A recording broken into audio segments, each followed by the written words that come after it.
adopted in February of 2018, departments were directed to use eCivis as the official tracking tool for the city's grants program.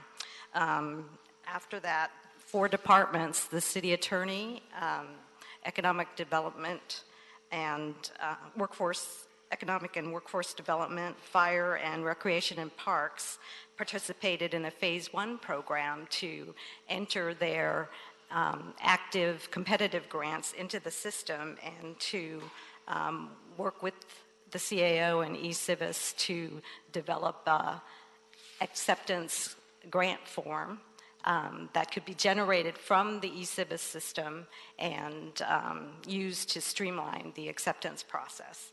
I wanted to, hopefully I can show this. Is that it? Okay.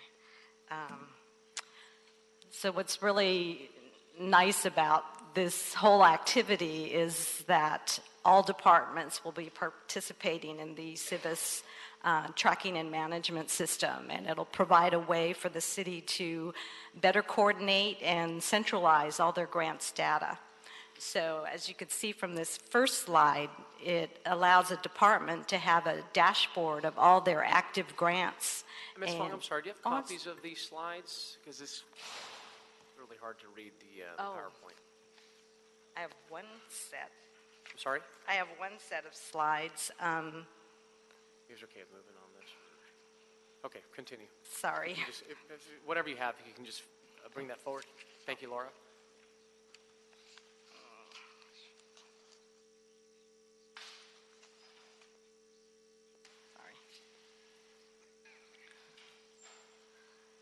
Go ahead, continue, thank you. Okay, so the first slide shows a department's dashboard. In this case, it's the city attorney, and it shows all their active grants and what status they're in.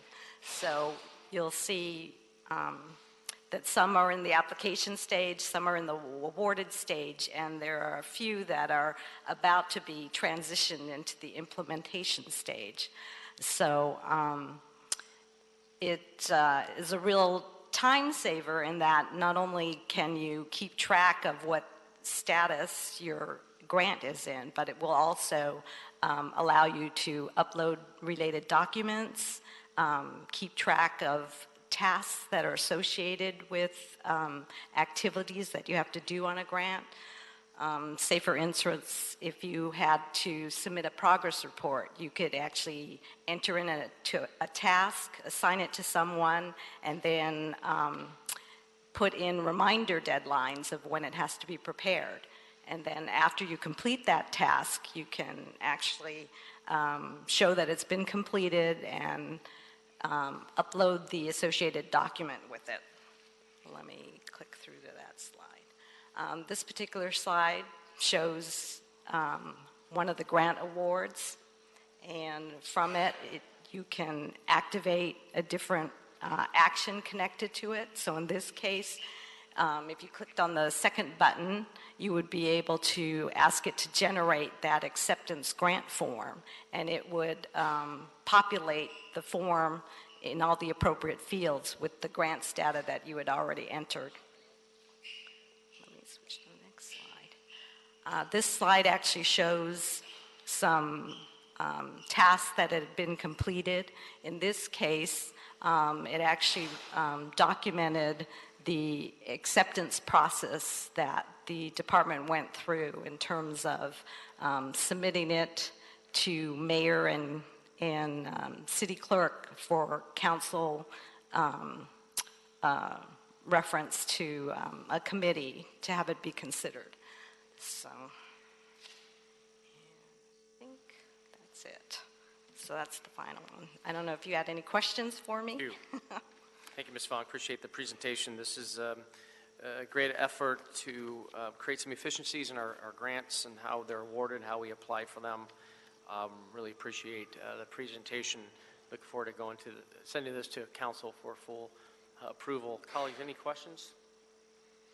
Okay, hearing none, then we'll approve this item without objection. Great, thank you. Oh, I'm sorry, do we have a speaker on? Stand by. Cecilia Castillo, we have one speaker on.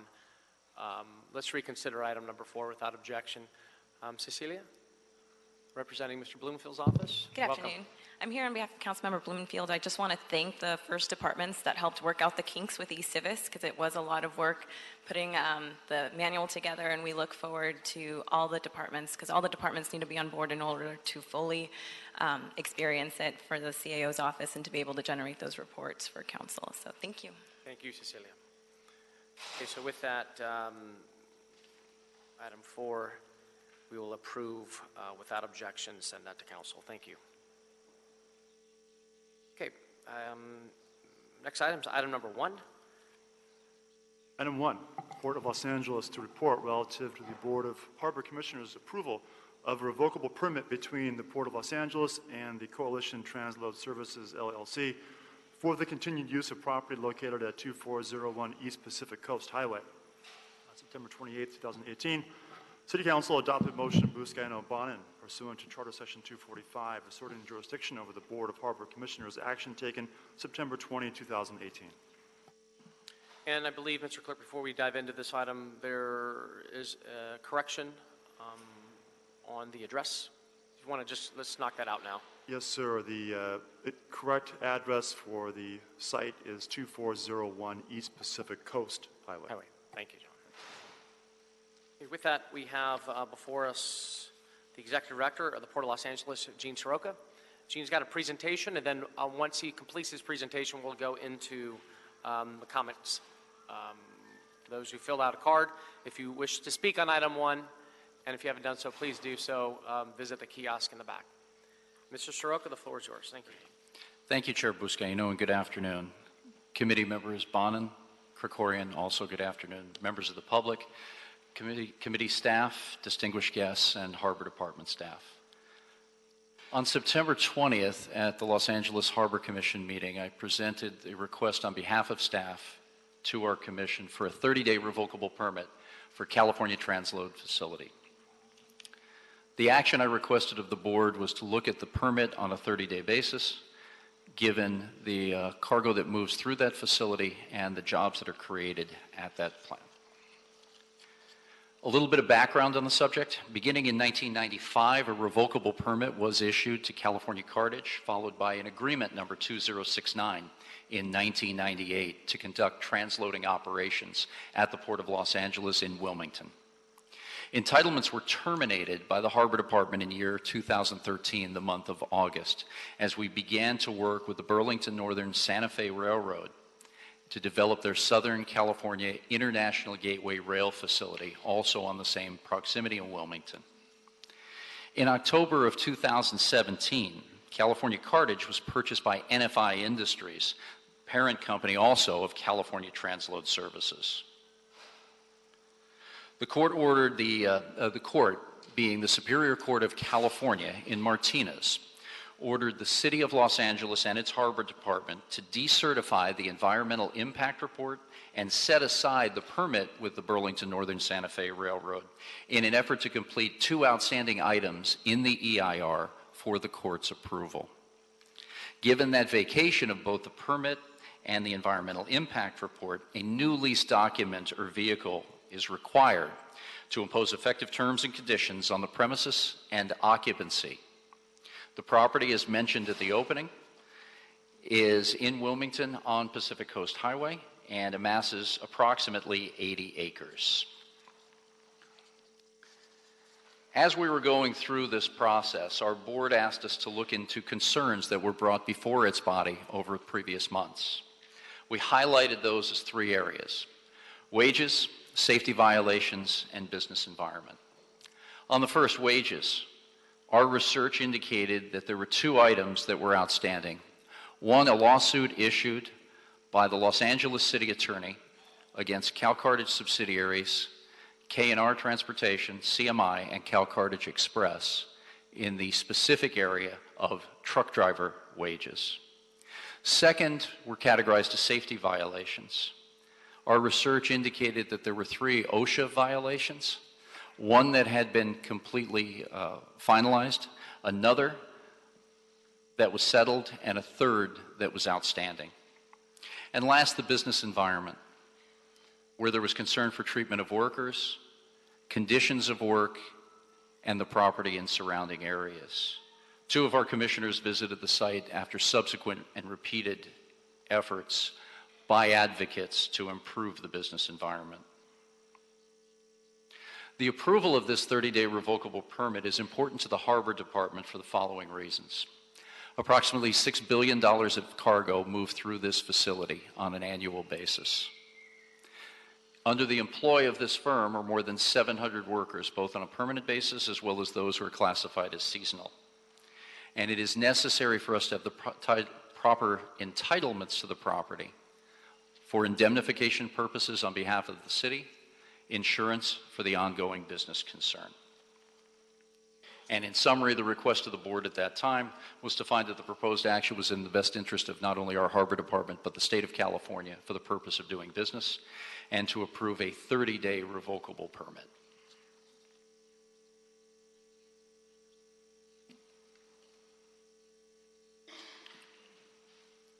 Thank you very much. Forgive me, I do want to recognize 3 Harbor commissioners who are here. Thank you for your presence. Commission President Jamie Lee, Commissioner Ed Renwick, and Commissioner Lucia Moreno-Linares. And I see the Port Council sitting next to them. We clearly have a quorum here, so you're going to watch over them, John, I'm sure. So with that, colleagues, I would like now to turn to public comment on this item. We have a number of speakers. So I'm going to call you 3 at a time. So once you hear your name, please come forward. You have 1 minute to speak. We have a number of speakers here on this item before us. So with that, I'd like to bring forward Mark Jurasik, Gary Herrera, and Andre Moore.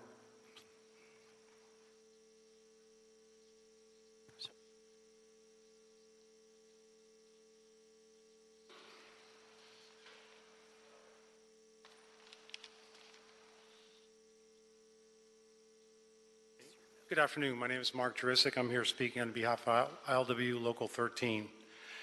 First of all, thank you for this opportunity to speak. While we're not in opposition with anything that's going on between the Teamsters and the company and their negotiations, we do have concerns concerning this facility. We have over 15,000 full and part-time members working in the port. And our big concern is that anywhere from 2.5% to 8% of the cargo that goes through our port goes through this facility. Nobody wants a repeat of 2014 or 2007 when the backlog caused us to lose cargo and cargo to be diverted and then negatively impacting not only my membership, but the tens of thousands of jobs that are generated by this port. We apologize that we didn't come to this earlier, but we found out about this last minute, and this is something that's important to the ILW Local 13. We're respectfully asking that if there's going to be city action on this, that we be at least notified, if not included in the process, because this definitely affects our membership. Thank you. Any questions? Thank you, Mark. No question, but let me be clear. This is why we're here. I totally agree with your comment, Mark. We value the workforce at the Port of Los Angeles. I believe we're America's port today because of the relationship we have between labor and business. And the reason why we're here today is to ensure that we have no further labor disruption, period. So thank you so much Thank you for your comment. Of course, everyone will have a seat at the table moving forward. I'd like to bring forward Gary Herrera. Okay. Stand by, Gary. The next speaker, Andre Moore. Please come forward. Welcome.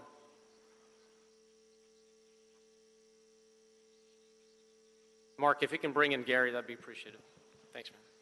Sir, welcome. My name is Andre Moore.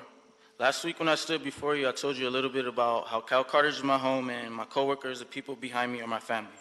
During my time speaking, I noticed something that baffled me. Why wasn't Councilman Joe Buscaino of District 15, the very district in which I not only work but reside in, giving me his undivided attention? I noticed you looking everywhere else but in my direction. Was what I talking about of no importance to you, Councilman? Did you not care about what I had to say? Did you have a vested interest in seeing us close our doors? I asked this because to me it seemed like that you'd already made your mind up, and that's why what I had to say, or my family had to say, was of no importance to you. How could 700 people losing their jobs, many who live locally, many like myself who live in your district, not pique your interest? As my councilman, you're supposed to represent and protect me, not ignore and take actions that jeopardize my livelihood. Carthage is old, very old, but it's not some lawless facility where its employees and their safety aren't taken seriously, like some people make it seem, some who haven't even stepped in Carthage. Councilman, I challenge you to come to Carthage and see for yourself what it's like before you make a decision that will be devastating to District 15. Thank you, sir.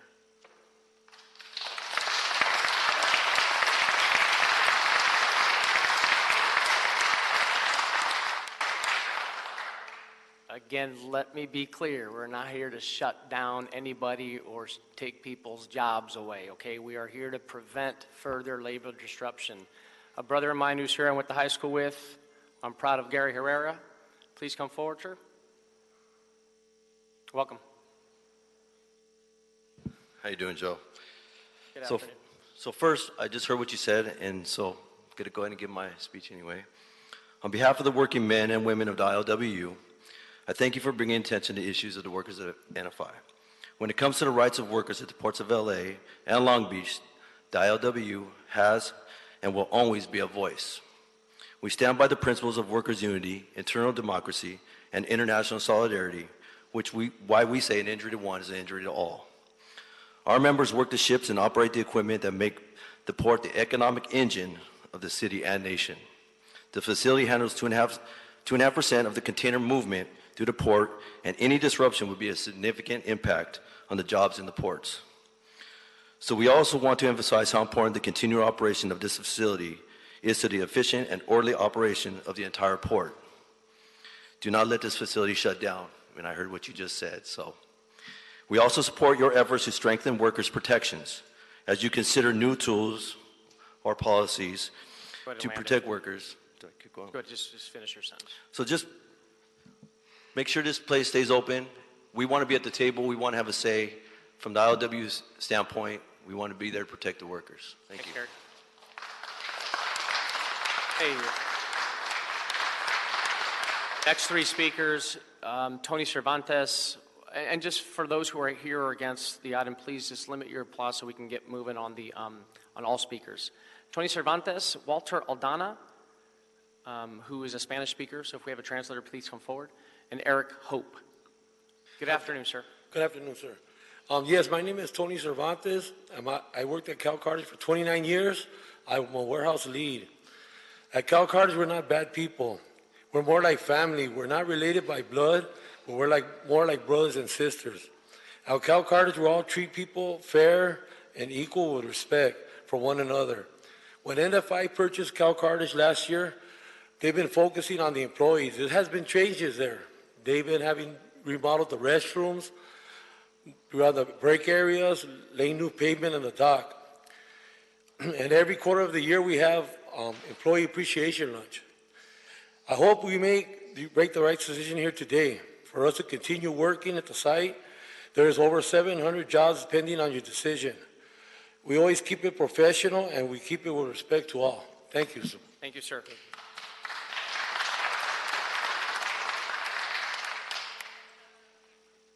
Your name, please? My name is Eric Hope. Mr. Hope, welcome. Followed by Walter Aldana. Walter Aldana here? Okay, great. Mr. Hope, the floor is yours. Thank you. My name is Eric Hope. As I said, I'm a forklift driver for California Carthage. I feel very optimistic about you guys making your decision, but I feel uneasy because it's my livelihood. And not only is it my livelihood, but these beautiful people standing behind me. When NFI took over the company, immediately there were changes starting. Like he said, we have a brand new parking lot, remodeled restrooms. We have break rooms now, not just tables. We have microwaves. We have refrigerators. And they make it safe as possible. And I feel like you should give them a chance. It's only been a year. You know, when you move in a new house, you just don't fix it in 1 year. So I just ask that you just consider reinstating the lease so I can continue to feed me, my family, and these beautiful people back here. Thank you for hearing me. Thank you. Walter Aldana. Walter Aldana will be followed by Ike Brown, John Cordova, and Dave Garcia. Buenas tardes. Buenas tardes. Mi nombre es Melvin Aldana y he trabajado por 11 años en K&R Transportation. Good afternoon. My name is Melvin Aldana, and I have worked for 11 years at K&I Transportation. No necesito un papel. Nomás le quiero decir a usted que en el momento de tomar la decisión, I don't need a paper. The only thing I need to tell you is that the moment that you take the decision, le pido que renueve el contrato con mi compañía, porque de ahí depende mi negocio, mi familia y la de mis compañeros. the only thing I'm going to ask you is to please, if you can go ahead and renew the contract when it's time for you to do so, because my business, my family, and my coworkers depend on that. Yo he trabajado ahí y me siento muy contento. El día que yo quiera salirme de mi compañía, yo me puedo ir a donde quiera. Yo por eso le pido I have worked there, and I'm very happy there. The moment that I want to leave, I will do so on my own will. que nos ayude, que tenga una ayuda para nosotros, que tenemos nuestro trabajo ahí por mucho tiempo. I would like to ask you to please help us, because we have our work there for a very long time. Mi hijo, mi esposa y las familias de los demás compañeros les vamos a agradecer mucho que no nos corran de nuestro trabajo. My wife, my son, and the family of all my coworkers are going to be very thankful with you if you don't fire us, you know? Yo me siento bien ahí. El día que yo me sienta mal, yo me voy a ir. Y así como este día que yo he tenido la oportunidad de venir y expresarme con ustedes, así puedo hacer para irme cuando yo no me sienta bien en la compañía. I'm happy there, and when I'm ready to go, I will go so, you know, and the same way I came here to express my feelings, I will do so when it's ready for me to do that part, okay? Thank you very much. Thank you. Ike Brown. Ike Brown, John Cordova, and Dave Garcia, please come forward. Mr. Brown, welcome. Thank you. My name is Ike Brown, and I'm co-owner of NFI. In October of 2017, NFI acquired California Carthage. We have been family-owned and operated since 1932. With 86 years of experience, we share a common vision and goal, that we provide the best work environment for our employees. We bring new leadership in a different way of running a company than the previous ownership did. Regardless of what you may hear today, we do not mistreat our employees, and it is unfair for the city to make us pay for offenses that predate our ownership. We operate nationwide, and nowhere else in the country do we have claims or issues raised about the mistreatment of employees. Why? Because we don't run our business that way. We have invested over $1 million into upgrading the Wilmington facility for our employees since we purchased Cal Carthage. NFI gave everyone raises this year. We offer a generous benefits package and a profit-sharing bonus for our full-time employees. We pay among the highest wages in the industry. With respect to the employees and the proposed labor representation, we have offered the Teamsters an opportunity to go to an employee vote on multiple occasions over the past few months, and they have refused all offers. Thank you. Thank you, Mr. Brown. The next speaker.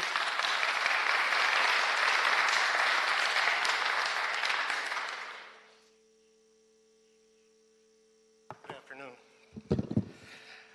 I'm John Cordova, Director of Safety for the California Carthage NFI operations in Wilmington.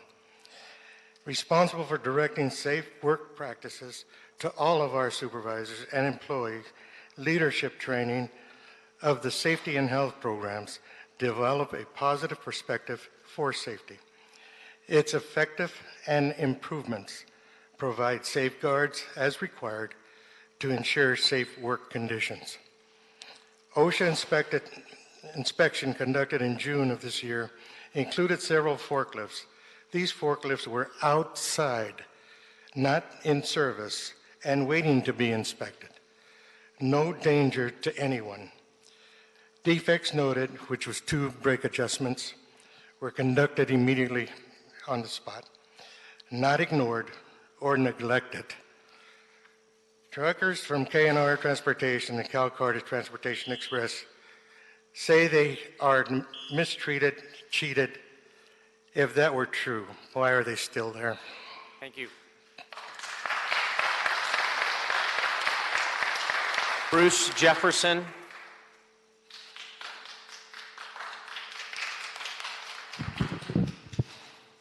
Good afternoon. Good afternoon, Councilman Buscaino, council members. My name is Dave Garcia, and I'm the current general manager of California Transload Services in Wilmington. Cal Carthage has been in business since 1944, and we've been operating in our Wilmington facility since the 1970s. We are the largest cross-dock facility here on the West Coast, and we're proud to call the Port of Los Angeles our home. We directly and indirectly provide work for 800 people, and are proud to say that our workforce reflects our community, District 15. We're proud to have a diverse workforce and proud to provide opportunities. That's what makes NFI Cal Carthage a great place to work. The facility handles more than 32,000 containers a year. Since, as I mentioned, NFI acquired us, $1 million have been placed into improvements throughout the entire facility. What's most important to us is safety. We take the health and well-being of our employees seriously. We have weekly huddles. We have monthly safety meetings. Since the last couple of months, there have been unsubstantiated claims made to this body about Cal Carthage that are unfair and unwarranted, and they distract from all the good work that has been done at this facility. I thank you for your time, sir. Thank you, sir.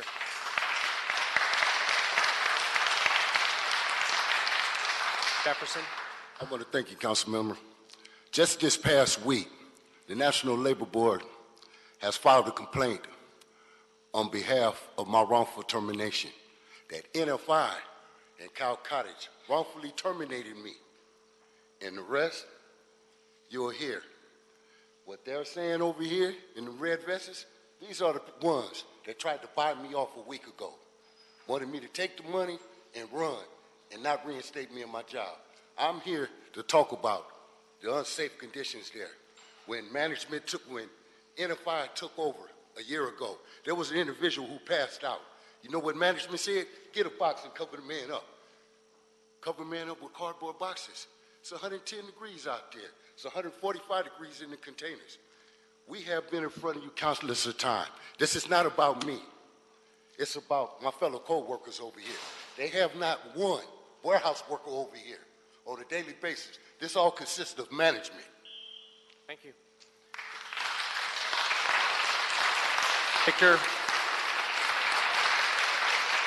Victor Gonzalez, please, guys. Victor Gonzalez, get through the meeting. Victor Gonzalez, followed by Gustavo Villa.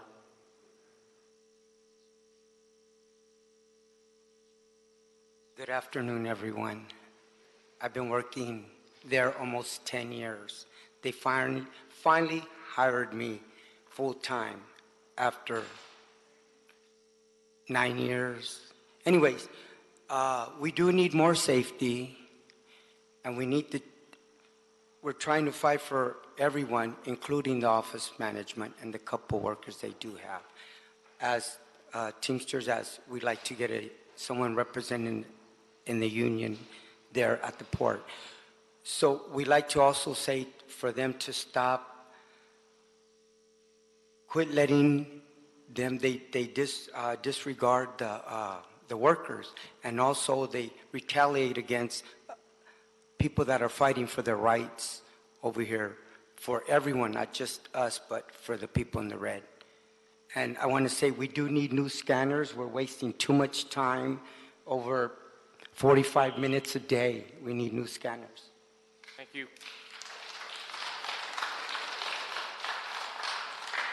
Gustavo Villa. Good evening, council members, staff, and audience. I'm sorry for both sides. I'm an independent contractor for Cal Carthage Express for 5 years, almost 5 years. And I see no NFI come forward to us, to our needs. They never actually opened the doors from nobody. Even Jim DeGroat, he's still a very tough guy. We just, a few of us, filed a claim with the labor commissioner. I had my hearing last week. We have a strike going just to see if they want to talk to us or see what's going on of our concerns. We are no classified drivers. We are nobody, and they still here. And I believe in the owner. He put their face, but he never opened the door for us. And I'm so sorry to keep bringing division. I don't like to see different vests. I want to be one, but I'm nobody. Thank you. Thank you. Rodolfo Rodriguez. Rodolfo Rodriguez, please come forward, followed by Jeremy Hoke.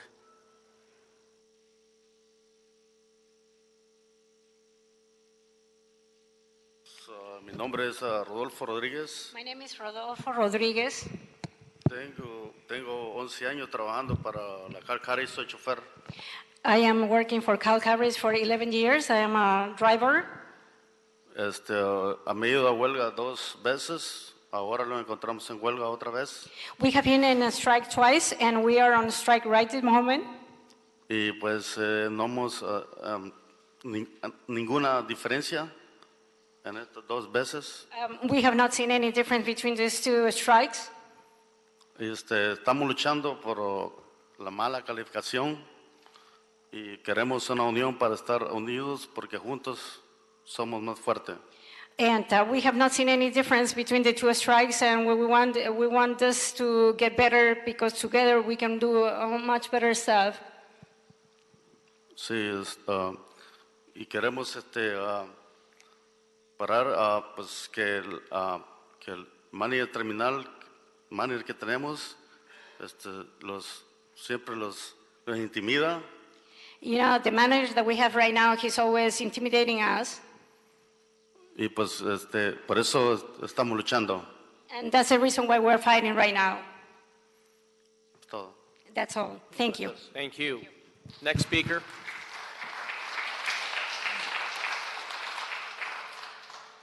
Good afternoon, council members. Thank you for having me here. My name is Jeremy Hoke. I'm a Navy veteran who has worked most of my time in the private sector with temp agencies, which is a whole other afternoon's worth of discussion.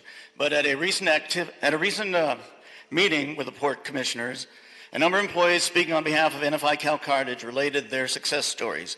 I can identify with these stories because Cal Carthage, with the help of a temp agency, put me back in the workforce after 18 months of unemployment. But warehouse work, by its very nature, offered limited opportunities for advancement. Forklift drivers, lumpers, and truck drivers, lumpers being the people who manually stack boxes, are the main people who make the transport of goods happen. So with few advancement opportunities, most workers hope for timely raises adequate for dealing with living in our troubled economy. For many years, we've had a general manager unwilling to spend money on improvements. In recent months, we've had a general manager who has taken care of a lot of these improvements. I just hope that solutions to these problems by responsible parties can be met, and that hopefully one day a modern facility will be erected so that we can be proud of the facility so close to the Port of Long Beach. Thank you very much. Thank you. Thank you for your service to our country as well, Jeremy. Celine Perez, followed by Megan Ortiz.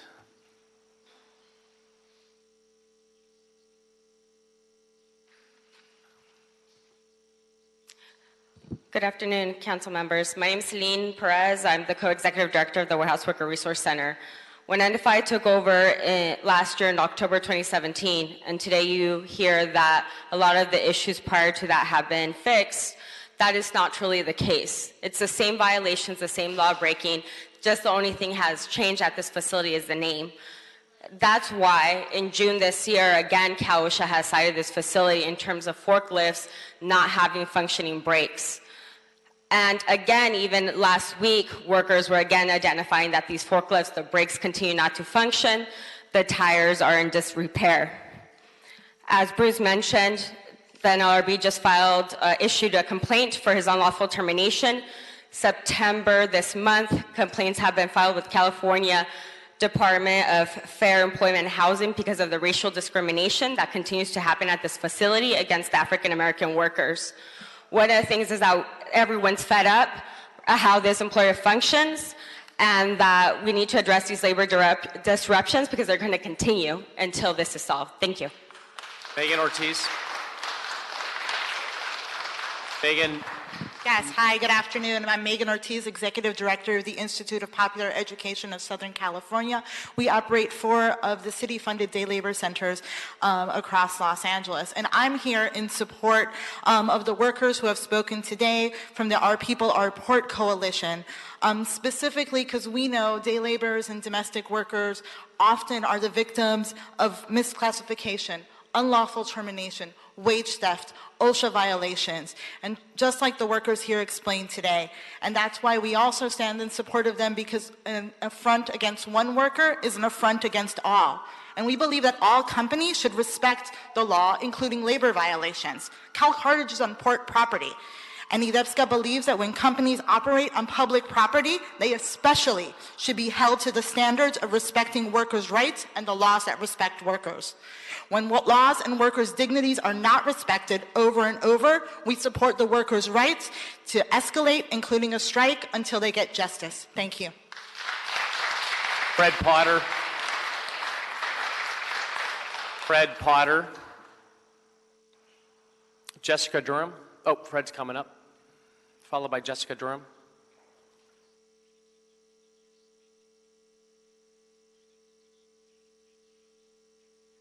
Good afternoon. Good afternoon, sir, and thank you for having me here. I appreciate it. My name's Fred Potter. I'm an international vice president for the Teamsters, and I also serve as director for the Port Division. Law firm of Bush Gottlieb submitted this to all council members. That is our position. We appreciate that. We don't want to be on strike. 7th strike involved in this company. This is the only thing they understand. Despite what was said here, it's government agencies. It's the NLRB. It's the DLSE. Read this. These are agencies after over and over again that said one thing. This company's a lawbreaker.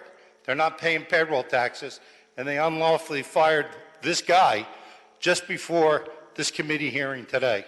So I ask you to consider the lease. We're opposed to it. We think good companies that comply with the law will be a welcome addition and get rid of some of the lawbreakers. Thank you. Thank you. Jessica Durham.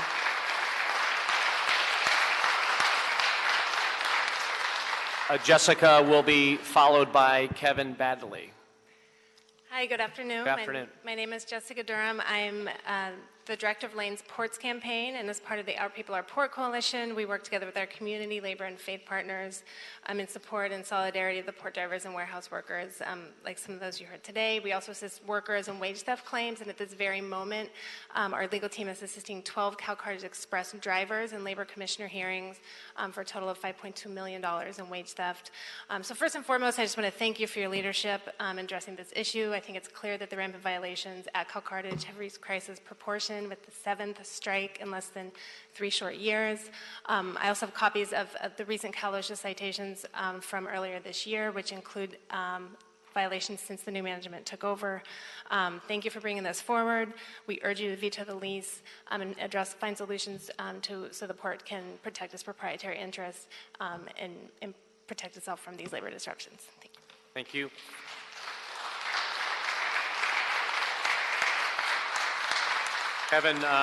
Kevin will be followed by Eric Tate and our final speaker, Julie Gutman-Dickinson. Hello, my name is Kevin Badley. I'm president of Shippers Transport Express. We've been in the port for 25 years. If the property is available, we'd be very much interested in taking that over. We pay a fair wage. We have 140 Teamster drivers. Several other employees. Not that I want to push anybody out, but if it's available, we're interested. Thank you. Thank you. Eric Tate, please.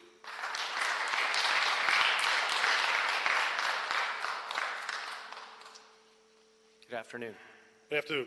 Eric Tate, Principal Officer of Teamsters Local 848, represents 7,200 members throughout LA, about 500 at the ports of Los Angeles and Long Beach. Just want to say, both sides have come up and expressed their opinions on this issue. They say they fixed the problems at CalCartage. We say they're not fixed, and there's problems still here. I ask you just to look at the judgments. They've been to court several times. There's been several judgments against Cal Carthage, including last month, a judgment in Carson, a big one for $3.5 million. And then just yesterday, this week, they got another judgment against them for misclassifying a driver. So take a look at that. That proves who's fixing things and what's going on here. Thank you very much. Thank you.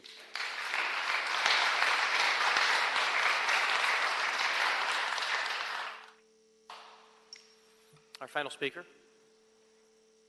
Good afternoon. My name is Julie Gutman Dickinson, and I represent the International Brotherhood of Teamsters Port Division and Teamsters Local 848. As you know, we are here today to urge you to recommend that the Council veto the Harbor Commissioner's approval of the NFI CTS revocable permit. As you have heard, there has been an egregious pattern of law-breaking by NFI and its subsidiaries on premises owned by the port. I have submitted to you all a long list of the violations in my letter and in the attached litigation summary. And yes, there have been so many recent ones. It is a pure fiction that they have cured these. Substantial OSHA violations you have heard about. Nlrb violations, terminating a lead union activist who's fighting for heat breaks for his coworkers. There's been threats of plant closures. There's been interrogations. There is egregious violations that have continued to occur on this site. And not only do these flagrant violations hurt the workers and the community, but they have had a tremendous impact in hurting the port and labor disruption. So we need any lease to include a labor disruption, a protection against labor disruption, so that the port can thrive, the workers can thrive, the companies can thrive. Thank you. Thank you.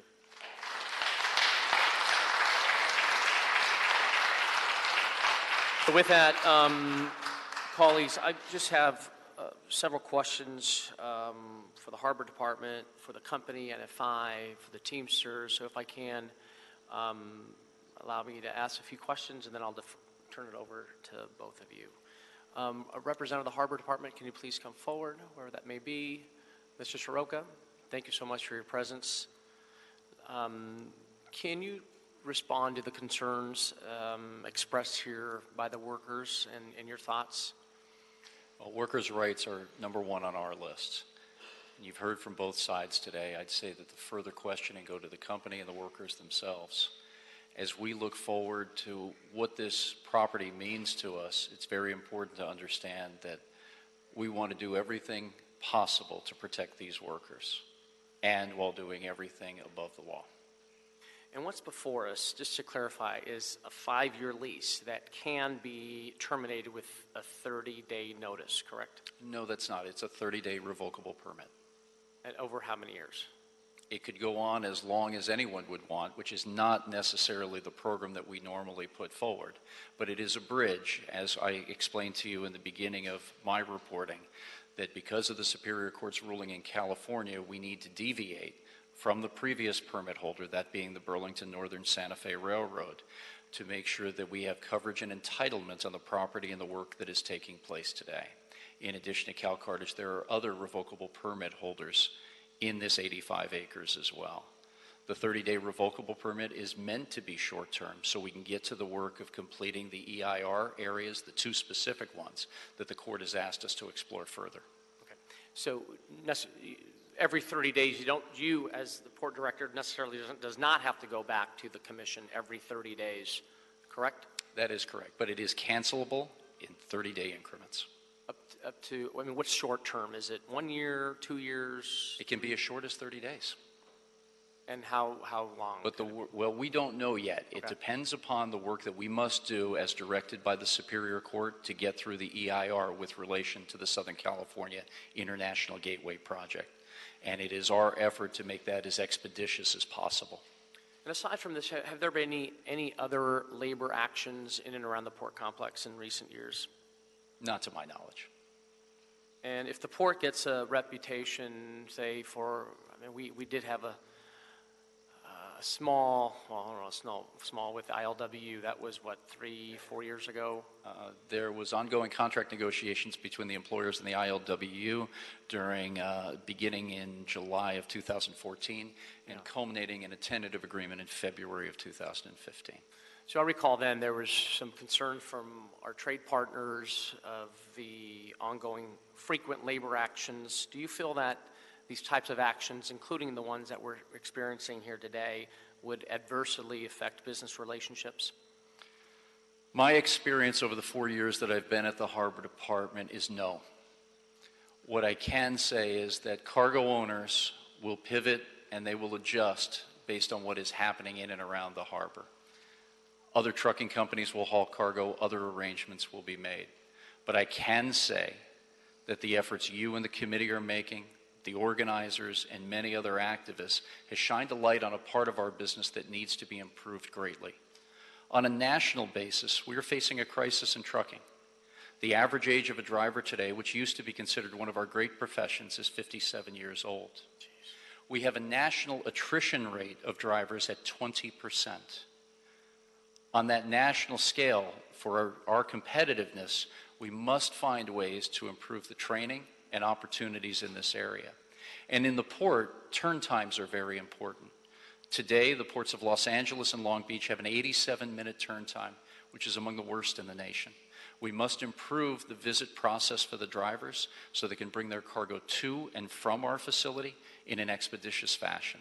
That helps with how much money they make and the types of companies that we will attract to this port complex. Appreciate that, and you're absolutely right. Can't agree with you more.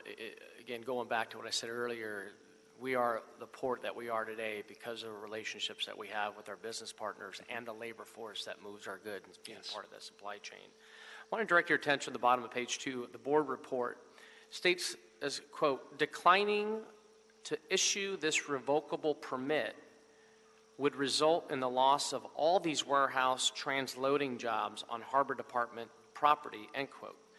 Now, wouldn't the Harbor Department attempt to lease a property to another tenant if the city and CTS are unable to reach an agreement? We actually had testimony.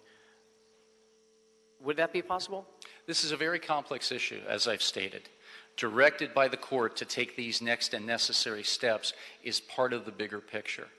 Today, with the gentleman who stepped forward, was the first time I heard of any company that wished to take this property. And of course, we always would explore opportunities to develop our business partnerships.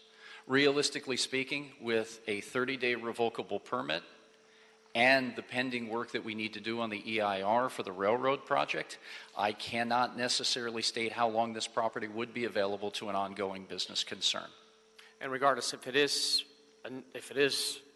this individual that came forward, and this is the first I'm hearing myself, or other companies that want to use this site, wouldn't another tenant in the warehousing and transloading business have similar labor needs? Similar labor needs? Yes. It depends on the makeup of the business. About a third of our cargo that comes in from Asia on the import side gets trucked out to the Inland Empire, whereas, as you know, Mr. Chair, we have the world's largest complex of warehouses and distribution centers, nearly 1.8 billion square feet of available space today. And that is traditionally where the value-added services are provided of ticketing, tagging, transloading, packaging for distribution out to our retail sector throughout the country. This particular facility, while near dock, may have benefits, but again, its intended use will be for a rail facility designed by the Burlington Northern Santa Fe. Thank you for that. And the Harbor Department, have you all found any evidence of wrongdoing, retaliation against labor organizing efforts at this facility by NFI or any of its affiliates? I hear what you all hear and what many others have reported.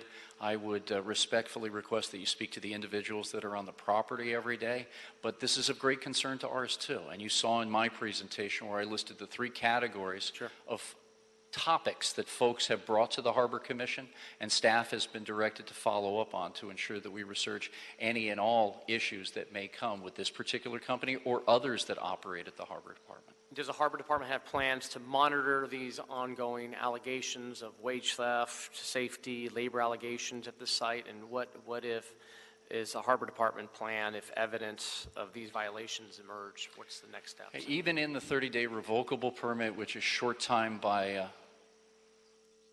I'm sorry, go ahead. That's okay. Which is short-term by our traditional standards. We have asked for report backs, and specifically from the dais, one of our commissioners, Anthony Perozzi, requested to add specific language along these areas that was tighter, if you will, than what had been proposed in the traditional revocable permit. So the answer to that question is yes. Thank you, Mr. Soroka. With that, thank you. I have a question for NFI. I'm going to assume Mr. Brown's here, Ike Brown from NFI. If you can, it's good to get this information and have this dialogue here. Number one, thank you for your interest in investing in the port complex. And I had a chance to meet with you and your brother and what you're doing throughout this country and moving the goods is fascinating. I want you to respond to some of those concerns from your workers, from the workers that are here today, some of the comments that were made. Just like to hear from NFI directly in response to testimony today. Well, Councilman, as you know, it's impossible to satisfy 100% of your constituents. But most of the people, if not all, that work at Cal Carthage, NFI, okay, are pleased with their work environment, pleased with what we've done since we've taken over a year ago. I can't speak to what happened prior to us. I can only try to correct those wrongs. And that we've provided a safe work environment. We've increased the wages. We're doing everything that we do at a lot of our other facilities throughout the U.S. to make us an employer of choice. So labor slowdowns, labor stoppages, strikes are very important for this port complex. Obviously, it impacts 1 in 9 jobs in this region, 1 in 50 in this country. Now, are you willing to discuss a path forward to avoid future labor strikes at this site?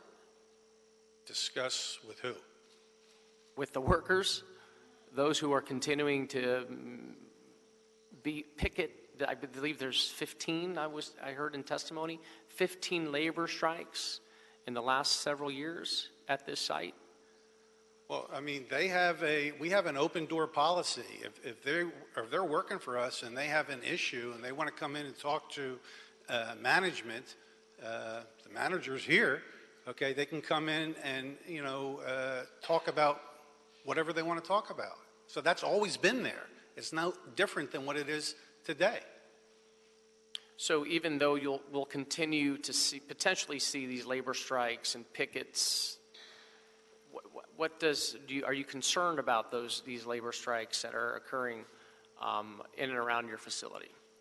Well, are we concerned about it? It is a disruption.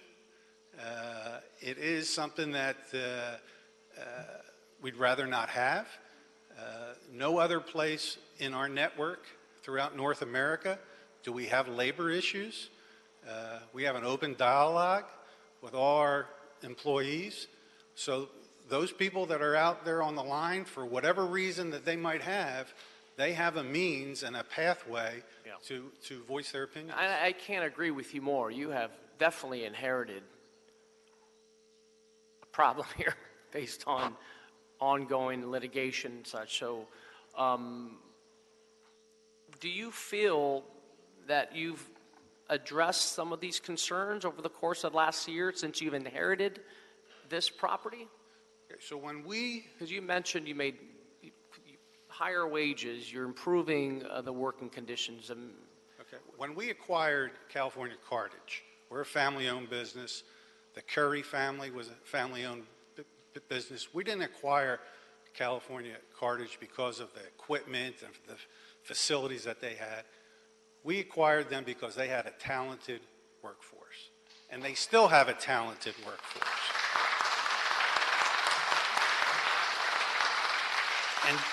And that's what makes companies successful or not successful. May I say one thing, Please. Councilman?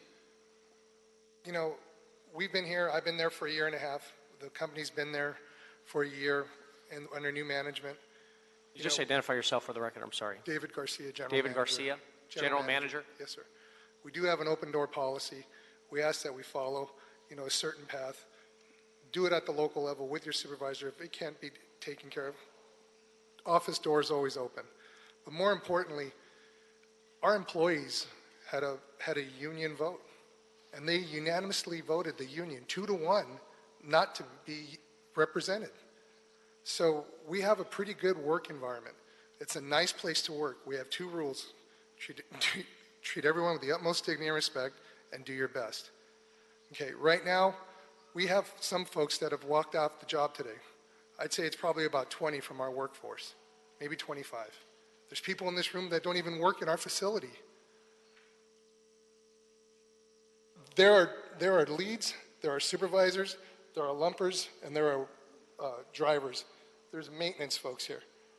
This is not just management. I apologize, I'm not a public speaker, I apologize. Thank you so much. Okay. Thank you. Thank you. So, appreciate that. And by the way, thank you. Thank you, Ike. Okay, thank you. And by the way, I'll also I'll afford Mr. Bonnet to ask these questions to these 3 parties as well. So with that, my final question, and then I'll turn over to Mr. Bonnet, is with the Teamsters. Is Mr. Potter still here? Please come forward. And I, again, appreciate the testimony and the response to our questions.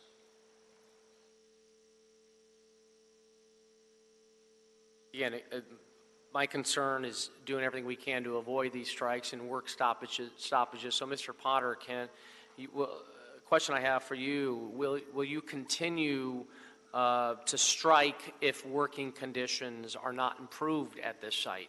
As long as the company doesn't recognize the rights of the workers, as long as they continue to discriminate against them for their activities with the union. And we can't hold an honest election there because they went on trial for the conduct of the company at the last election. So as long as they're not going to comply with the law, recognize their rights, we're going to exercise all lawful economic options that we have, including the right to strike. Thank you, Mr. Potter. Okay, so with that, I'd like to turn over to Mr. Bonnet. If you have any questions, comments, just push the button, push the button, push the button. Mr. Potter? Mr. Potter, please come back to the microphone.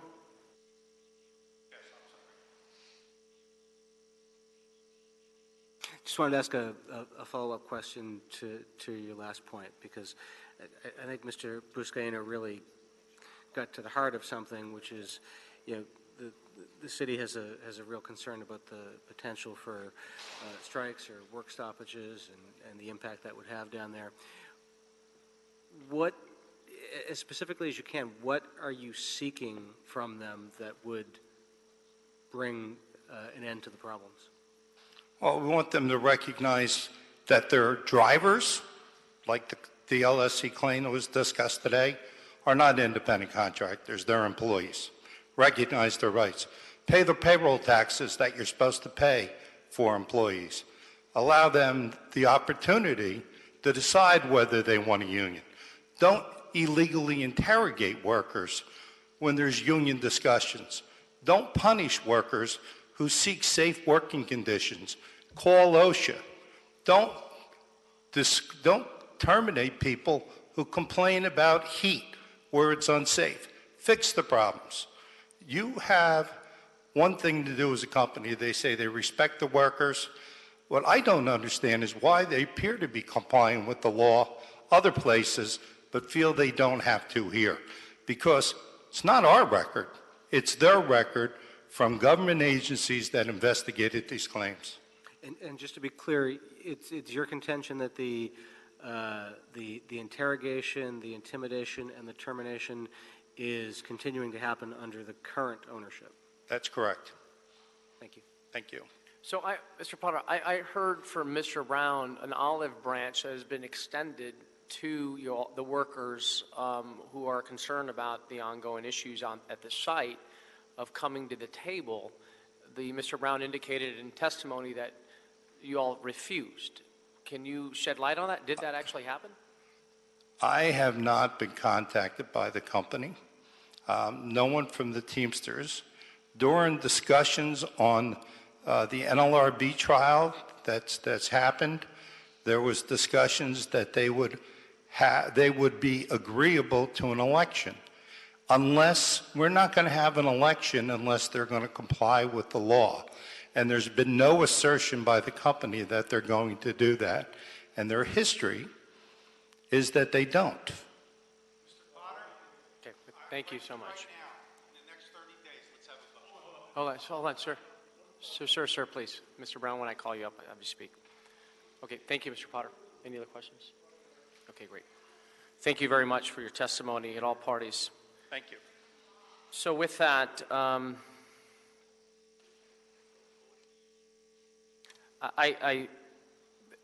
think we as a city, as a port, can do a better job to avoid labor disruptions throughout the city, in which we've done we've done a great job in doing so, whether it's at the airport, the port, hospitality workers.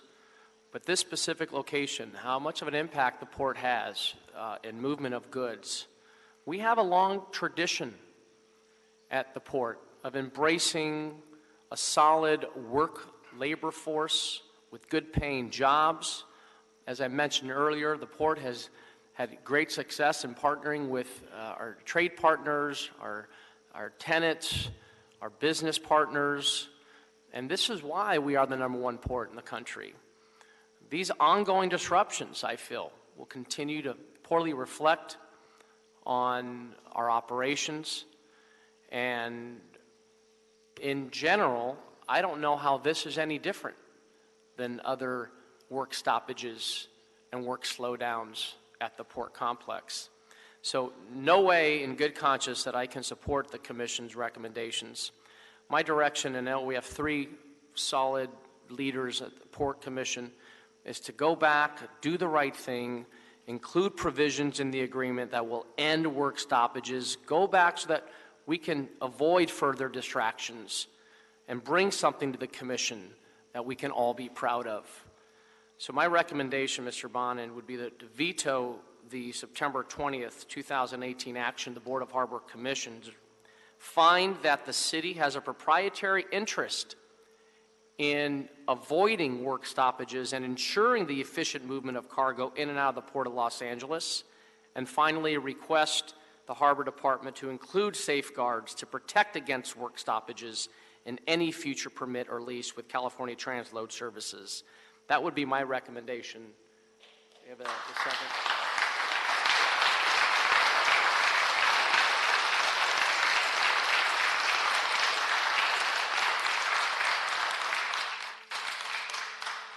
Mr. Bonin? Yes, I'll second that. And just to ask a question on it, that would then send the issue back to the Port Commission, and they could negotiate terms under the guidelines you've recommended with either someone else, or they could renegotiate with this current company. Absolutely. I'm hearing here, even by Mr. Brown and Mr. Potter, that, I don't know who's talking to who here. And for Mr. Soroka in the middle, and I agree with you, Gene, it's like, you're just hearing the testimony that we're all hearing. So why not, have both parties come to the table and figure this out? Because we'll continue to hear the testimony. I feel we'll continue to see these strikes and work stoppages at this site in a time where, even with these trade wars coming out of the White House, who knows what's next? I have family. This is personal for me. I have my brother-in-laws, my sister-in-laws, my cousins, and guys I grew up with, including Gary, you just heard from.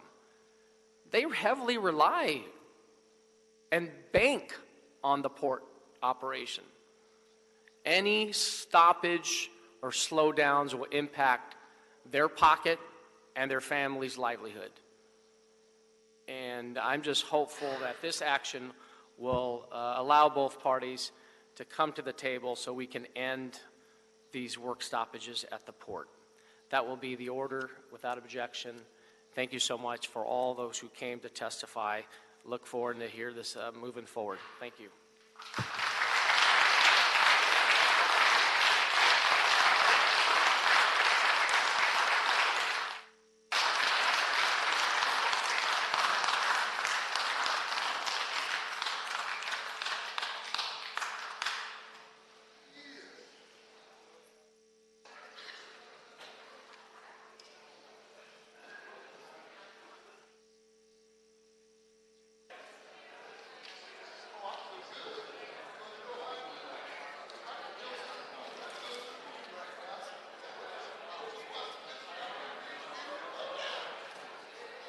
Okay, we have one more item. If we can please clear it out, if those quietly, we do want to continue with today's committee meeting.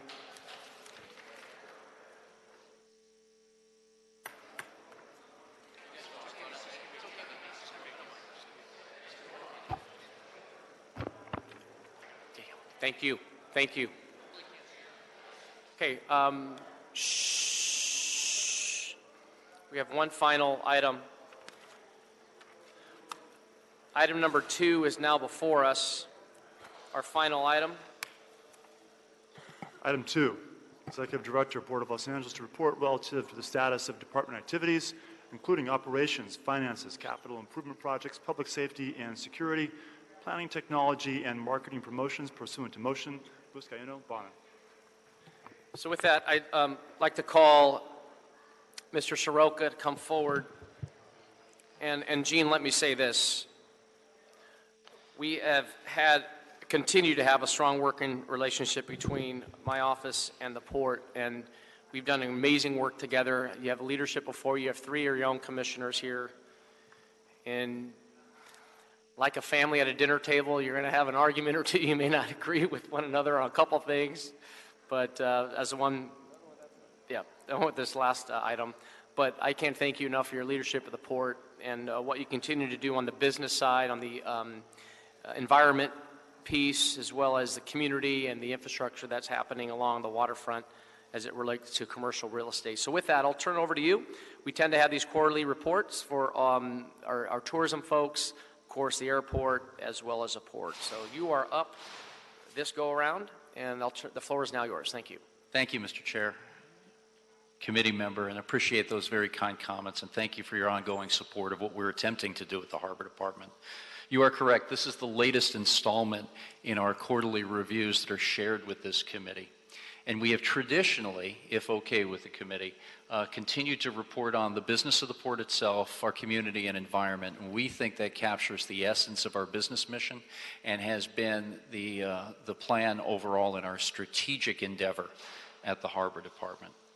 So first off, on the business side, the 3 topics that are pretty much front and center to us today. As you just alluded to, the trade and tariffs. At this juncture, not only with the Section 232 and 301 tariffs that were implemented earlier in the calendar year of 2018, but also the $200 billion retaliatory tariffs, followed by $60 billion in further retaliatory tariffs by the folks in China. We're now looking at 25% of the Harbor Department's laden cargo being affected by these tariffs. Now, affected could be in 3 main categories. One is that you and I will pay higher prices at the store when we go to market. Second is this will impact the margins of the companies that support our port. And in addition to the folks that you mentioned in the earlier discussion, Mr. Chair, we have more than 200,000 cargo owners that utilize the port services on an annual basis. And that'd be everything from the large or big box retailers to agricultural companies, co-ops, and small family-run businesses. The third area that could be impacted on top of margins of those companies, which could also have a downline outlook on jobs creation, the third area is that of trade patterns. And as we see things thus far and maintain these deep and strong relationships with our overseas trading partners, cargo could shift, meaning from China to Southeast Asia, to South Asia, and other points beyond for sources of manufacturing or destination for our products that are made here in the United States. That means our industry must be nimble. We must have ship capacity, rail and truck that will follow that cargo. We too have to look at longer lead times so we can prepare our talent and our assets to be able to manage that cargo, and it's shifting. Shifting trade patterns also mean longer lead times, and how long it takes to get cargo here to market and how competitive our companies can be versus what we export and how quickly we can get those products to market. The interesting fact out of all of this is that our nation, of its import base, now has 50% of its cargo that leads directly into the manufacturing sector. So parts, peripherals, components. 50% of our nation's imports go into manufacturing. Los Angeles follows pretty similar. And as we've talked on many occasions, with more than 380,000 employees in the manufacturing sector in Los Angeles County, this is a big deal to us too. And I think it's appropriate to take this time to thank you both for your support at the council level going against these tariffs. And that was made very clear and on the record several months back or earlier this year. So we're monitoring very closely. We know that the cargo still has to come here, but we need to be a step ahead of the game on all fronts, and that's why maintaining those long-standing partnerships, working closely with service providers, and giving our voice in Washington. As you know, I spent a lot of time in our nation's capital to try to get across to our senior-level leadership at the cabinet level exactly what these impacts could be and how they're going to look downline at our port. Second is the Port Optimizer, and it's interesting that this really does go hand in hand. You may remember our investment with General Electric Transportation on a software platform we have now called the Port Optimizer. This is pulling information together from various and disparate sources in our industry, which has traditionally been siloed, and developing a one-of-its-kind partnership with United States Customs to use their automated manifest systems data. What this now does is give us a deeper line of sight of cargo that's coming to the port, so once again we can be better prepared with our great talent that's on the ground as well as the assets that move the cargo. And with all this shifting of trade volume and the uncertainty that these tariffs have brought, we have maintained a very good level of visibility so we can adjust and be quite nimble to the cargo shifts that we're witnessing thus far. Through recent support of our Board of Harbor Commissioners, we now have the ability for the Port Optimizer to be covered at all of our 7 container terminals in Los Angeles, along with all shipping lines in the industry. The Port of Long Beach now is completing a pilot of 3 of their 5 terminals, along with other shipping lines that don't necessarily call on a regular basis to Los Angeles based on the alliance structure. So I think our foothold in Southern California's port gateway is becoming stronger. We still have much more work to do, and we're learning every day, but I'm very pleased with the progress that we've made so far in the partnership with GE Transportation, which continues to evolve in a very strong direction. On the key performance indicators shown on the next page, we concluded our fiscal year in June 30th of 2018, above budget in all major categories, and approached just within a whisker of our all-time 110-year record year that occurred just at the close of 2017. So even with the shifts in cargo between the alliances, the uncertain trade conditions, and the competitive nature of our ports to the north and south, as well as those on the east and Gulf Coast, we continue to move more cargo through this port, maintain our market share here in the Trans-Pacific Gateway, and direct a value proposition to our customers that has yet to be seen. Again, I would attest that there continues to be much more work to do when it comes to overall growth of the trade versus what we are earning thus far, and that is why we will continue to be as attractive as possible in offering incentive opportunities to our customers and their customers for more cargo throughput here at our port. And as you rightly said, the bigger picture for all of us is the jobs creation and the economic engine that this port has created nationwide. We just recently completed one of our famed BTS studies and can reaffirm that the cargo and passengers that traverse the Port of Los Angeles touch each and every one of our 435 congressional districts in the nation. Second, and probably the longest piece of our update, is all the great work that's taking place in our community. Starting off with our re-envisioned website, one that is much more attuned to the people we do business with, as well as our community members. And since we have started to develop this type of foresight, I can tell you now that we issue air emissions numbers refreshed once every hour for folks who are really concerned about the progress we're making in the Clean Air Action Plan and our general and important stewardship to the environment that we hold on our shoulders. The work of the website is also to make easy access for folks who want to do business in the port that aren't necessarily accustomed to working with us, and that either be through RFPs or other collaborative effects that can bring new companies to do business with us. In addition to all of the other details that we bring forward from a bureau and divisional aspect for folks who work with us on a daily basis in those very succinct areas. So we'll continue to do outreach, but I'm very pleased with the work that Rachel Campbell and Philip Sandfield have done in this area. As you were a great part of and a leader to bring to our harbor area, this committee, as well as its individual members, we just completed our 3rd annual LA Fleet Week.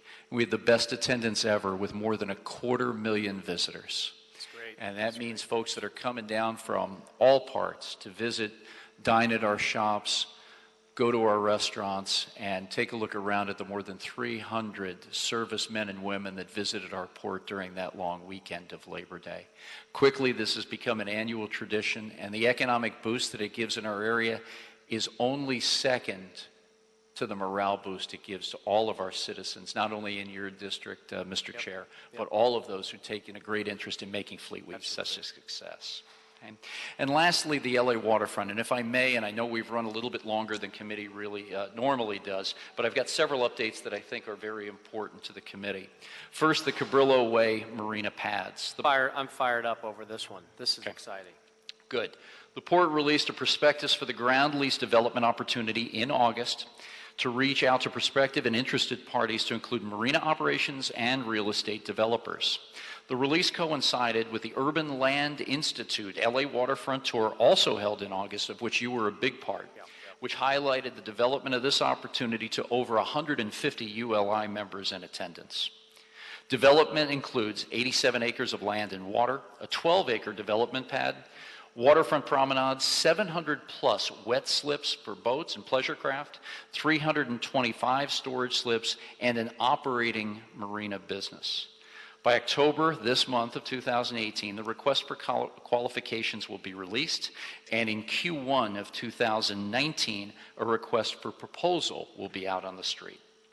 Second, Warehouse One, a perspective for this 400,000-plus square foot adaptive reuse project, will be released before the end of this year, 2018. Nice.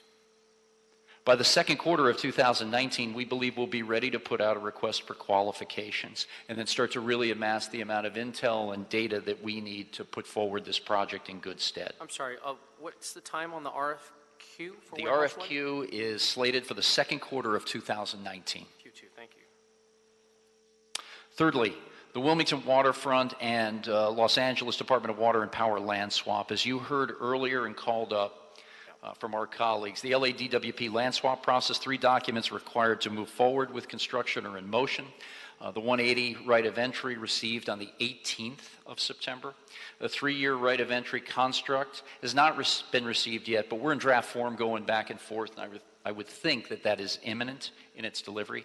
And then a term sheet for the overall transaction, including the transfer of property, remediation, and tank removal drafts are being exchanged, and I expect that to be completed, that body of work, within 2 weeks. I see Commissioner Lucia Linares Moreno here. This is an important project for us in Wilmington. I know this land swap has been given us some challenges, but how can, I mean, the design is completed, is it? And yes. When can we get shovels in the ground on the Wilmington waterfront? Well, we've got just a few more steps, Okay. but I've got to say, because of the work you've done on the outreach side along with your staff and the great help, I just saw Marty Adams yesterday at the mayor's cabinet meeting, we're really in good stead right now. So I've got to believe that we're just moments away from being able to put Very good. shovels in the It's ground. exciting for Wilmington. And it's important for us to keep up with all those great folks that have gotten us here, plus the ongoing ideas that are being generated today. Sure. On the schedule overall, as you just mentioned, the design is complete. The release for the construction bid, a couple more milestones. I know I'm giving you a lot of dates, but March 2019, we'll have a release of the construction bid itself through Tony Gioiello's group. By September of 19, we'll begin the construction, and in November of 2021, we believe the project will be ready for unveiling. Fantastic. The Avalon Promenade and Gateway, the design is currently on hold pending the completion of the term sheet and the 3-year right-of-way. But again, as I said, we've got all hands on deck to work through these issues. And the original schedule had design being completed by March, and we're probably about a year delayed in that, but we can catch up on the other areas. Nonetheless, this remains in our direct line of sight. Next update is specifically on ports of call on the San Pedro side. The Town Square and Promenade design completion will be ready to go by January of 2019. Also, by that time period, we'll be able to release the construction bid, and we checked with Tony again this morning, so those dates seem very firm. By May of 2019, we believe we'll be beginning construction. It may lead into June just a little bit, but I think you look at the May-June period and we look also very good on that time frame. And the developer will be starting on the first 60,000 square foot building before the end of 2019. So all that prep work that we've seen, driving back and forth to work every day, will get us to the point where the developer is really starting to make progress. Okay. And then lastly, on our update is the Harbor Boulevard Realignment and Plaza Park Award, selected by the Metropolitan Los Angeles branch of the American Society of Civil Engineers as Outstanding Roadway and Highway Project of the Year for 2018.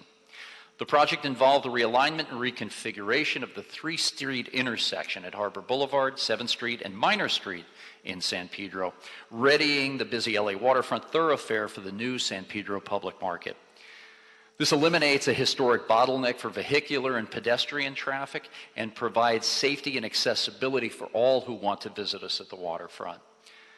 The continued work on the project will include downtown San Pedro, the World Cruise Center, Alta Sea, Cabrillo Way Marina, and Warehouse 1. So all of that ingress and egress is taken into account for the broader vision that we have ongoing discussions with you and your office on into the future. Okay, and then lastly, if I may, our environmental update, or the third prong of our strategic endeavors. Three pieces that are very important to us right now. One is that the supplemental environmental impact report for China Shipping's terminal operation on the marine side was issued this past Friday on 9/28. We'll have a 45-day comment period and a public hearing on the evening of October 25th at the Harbor Department Administration Building. Second, we were awarded a $41 million grant by the California Air Resources Board in partnership with Toyota Motor Manufacturing, Shell, and Kenworth to demonstrate our ideas around the hydrogen fuel cell electric propulsion mechanism for heavy-duty trucks, landside and marine terminal equipment, as well as infrastructure for filling stations. A big part of what we want to do as well, and making sure not only that we can test the duty cycles and the power of this equipment, but we can get them filled and back into rotation as normal equipment today has witnessed. So this is a pretty big endeavor, and it's matched with in-kind funds just a little bit more from the private sector partners that were chosen in this, and it also provides a new partnership with the Port Hueneme for cargo that's traversing up and down between our two ports, whether it be automobiles, perishable commodities, et cetera. So we're taking a region-wide look as well as product moving to and from the Inland Empire. We've always said if we're going to advance our Clean Air Action Plan, we need money to do so, and this is a step in the right direction. Happy to see $41 million is. And from on that note, and in conclusion for my update this afternoon, as you know, in working closely with us, we have just announced our air emissions inventory for year 2017. And that inventory has to go through peer reviews at the national level with the Environmental Protection Agency, and then here with Region 9 of the EPA, as well as CARB at the state level, and the South Coast Air Quality Management District, of which you're a governing board member. So once all of those agencies signed off on our numbers, what you see before you is that we achieved the commitments to our community for air emissions reductions 5 years ahead of schedule.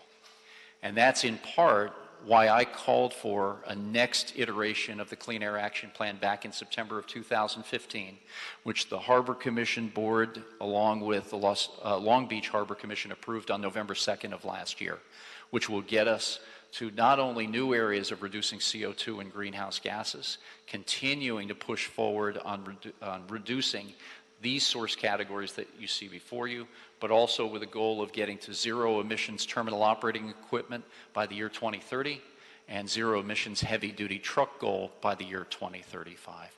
So really great work, and this came way before my time for all the men and women at the Harbor Department, the private sector, in city government, state legislature that really pushed the envelope to get to a location like this that now affords us the opportunity to even go further. And that concludes my report for this quarter. Thank you, Gene.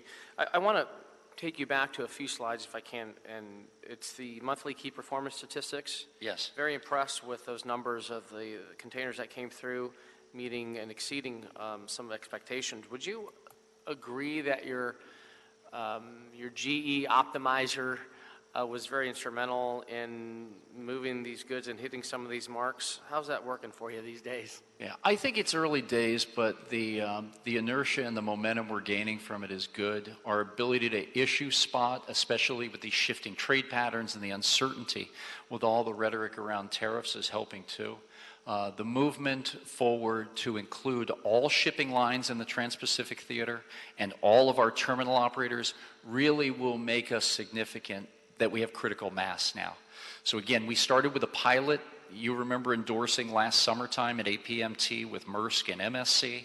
We've now moved on to bringing more folks into our portfolio on both the marine terminal and liner shipping side, and now we've got everybody involved. So the proof will be in the pudding, obviously, as we get more data and be able to refine it and see where we can find areas that we can improve upon. But the bottom line for this system, Mr. Chair, is that the design and the ambition is to eliminate port congestion of any ilk. And that is the goal that it's a high bar, but that is the goal we have before us. Appreciate you having them here at the helm, Mr. Soroka, on the business side of things, and you've embraced yourself, surround yourself with folks that are dedicated as you are, and the commission before us, we have 3 members, one of which lives in Wilmington, 2 of which understand the importance of real estate development, especially on the commercial side. I'm happy that Mayor Garcetti put 2 forth. Jamie Lee, Ed Renwick, on the expertise you bring to the table on commercial real estate development, and to see our waterfronts expand as and full throttle without pushing the pause button. So thank you so much for your leadership and guidance. With that, I'll turn it over to Mr. Bonin for any questions or comments. No questions. My only comment is you guys do a better presentation than Law does. Thank you. Well, it's a privilege to serve every day. Thank you both. Thank you, Gene. Okay, so with that, we have one general public comment. Blasio De Carlo, please come forward. Okay, I don't see him here. So with that, we are now adjourned. Thank you.